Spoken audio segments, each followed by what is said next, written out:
Assalamualaikum warahmatullahi wabarakatuh. Halo guys, nama saya Hanan Nurfian Najla. Pada kesempatan kali ini, saya akan menjelaskan tentang sistem informasi untuk keunggulan kompetitif. Model sistem umum perusahaan. Ada dua aliran sumber daya di dalam model sistem umum perusahaan. Yang pertama, aliran sumber daya fisik, dan yang kedua, aliran sumber daya virtual. Nah, sumber daya fisik ini meliputi pegawai, bahan baku, mesin, dan uang. Sumber daya ini diambil dari lingkungan, kemudian diolah, lalu dikembalikan lagi ke lingkungan. Contohnya pegawai. Pegawai dipekerjakan oleh perusahaan, kemudian diubah ke tingkat yang lebih tinggi lagi, ada melalui pengalaman ataupun pelatihan, dan pada akhirnya akan meninggalkan perusahaan. Begitupun bahan baku, mesin, dan uang yang akan dikembalikan lagi ke lingkungannya. Yang kedua, aliran sumber daya virtual. Ini berupa data, informasi, dan informasi dalam bentuk keputusan. Kemudian ada mekanisme pengendalian perusahaan. Di antaranya ada standar kinerja, manajemen perusahaan, dan proses informasi yang mengubah data menjadi sebuah informasi. Selanjutnya, lingkaran umpan balik atau feedback loop. Feedback loop ini memungkinkan aliran sumber daya virtual menghubungkan sistem fisik dengan mekanisme pengendalian. Perusahaan dalam lingkungannya, ada 8 unsur lingkungan. Yang pertama, pemasok atau supplier. Dia memasok bahan baku, mesin, jasa, ataupun informasi. Kemudian diubah dan dijual ke pelanggan. Selanjutnya, serikat pekerja. Itu merupakan organisasi dari para pekerja terampil ataupun tidak terampil di berbagai bidang usaha. Selanjutnya, komunitas keuangan. Itu berupa institusi seperti bank atau institusi peminjaman lainnya. Kemudian ada pemegang saham, itu orang yang berinvestasi ke perusahaan.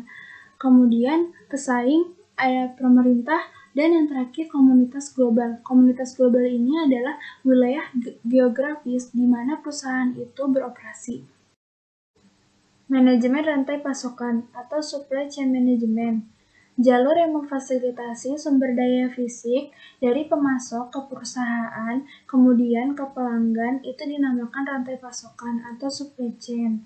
Nah, aliran sumber daya yang melalui rantai pasokan harus dikelola untuk memastikan aliran tersebut terjadi dengan cara yang tepat waktu dan efisien. Nah, proses ini yang dinamakan manajemen rantai pasokan.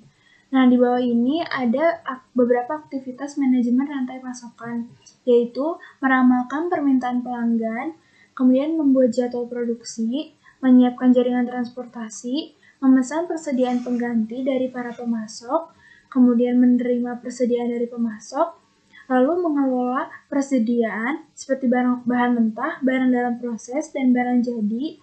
Selanjutnya melakukan transportasi sumber daya kepada pelanggan, dan yang terakhir melacak aliran sumber daya dari pemasok di dalam perusahaan dan kepada pelanggan.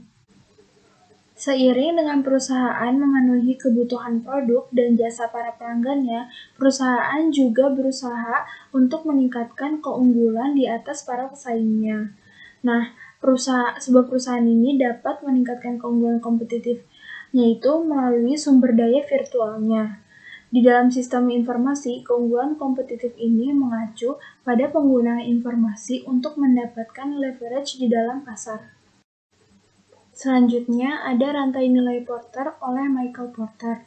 Porter di sini yakin bahwa sebuah perusahaan dapat mencapai keunggulan kompetitifnya dengan menciptakan suatu rantai nilai atau value chain yang terdiri atas aktivitas utama dan aktivitas pendukung yang memberikan kontribusinya kepada margin.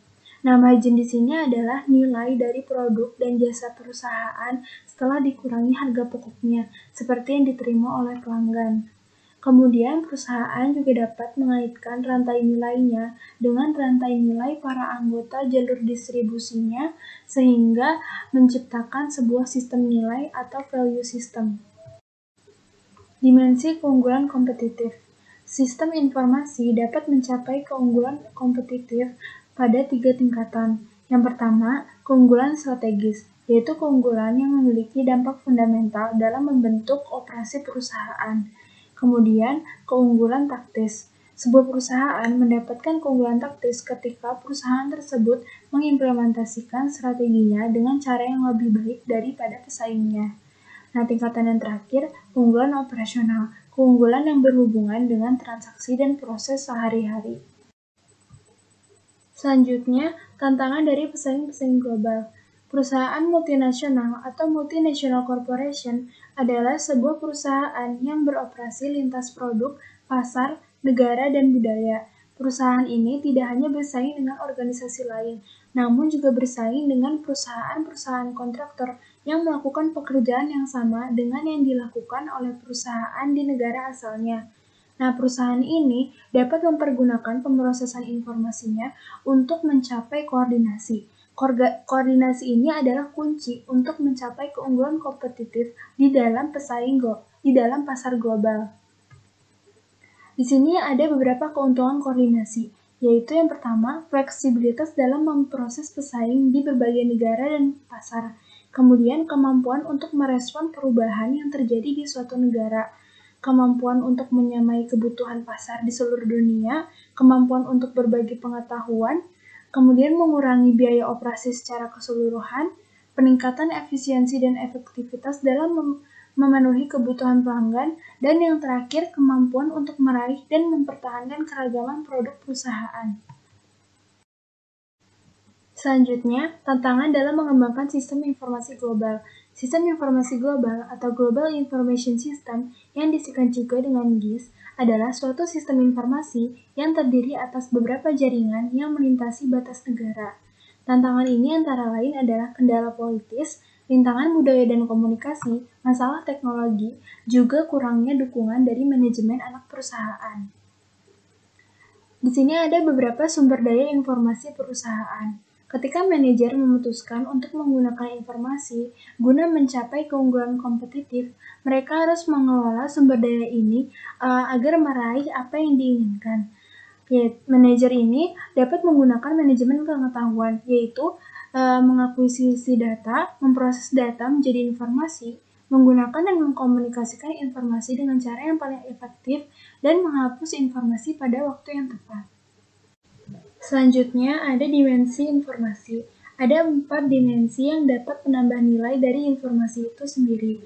Yang pertama, informasi itu relevan dengan suatu masalah yang sedang terjadi. Yang kedua, informasi itu merupakan informasi yang akurat. Yang ketiga, informasi itu sudah tersedia sebelum situasi yang genting semakin berkembang. Dan yang terakhir, informasi itu menyajikan suatu gambaran yang lengkap atas suatu masalah tertentu atau solusinya. Perencanaan strategis untuk sumber daya informasi. Di sini ada CIO atau CTO. Mereka adalah manajer dengan tingkat tertinggi di layanan informasi. Mereka berperan penting dalam perencanaan strategis suatu usaha, area bisnis, ataupun sumber daya informasi. Selanjutnya, rencana strategis untuk area-area bisnis. Perencanaan strategis untuk sumber daya informasi atau yang disingkat SPIR adalah pengembangan rencana strategis secara paralel bagi layanan informasi dan perusahaan sehingga rencana perusahaan akan mencerminkan dukungan yang akan diberikan oleh layanan informasi.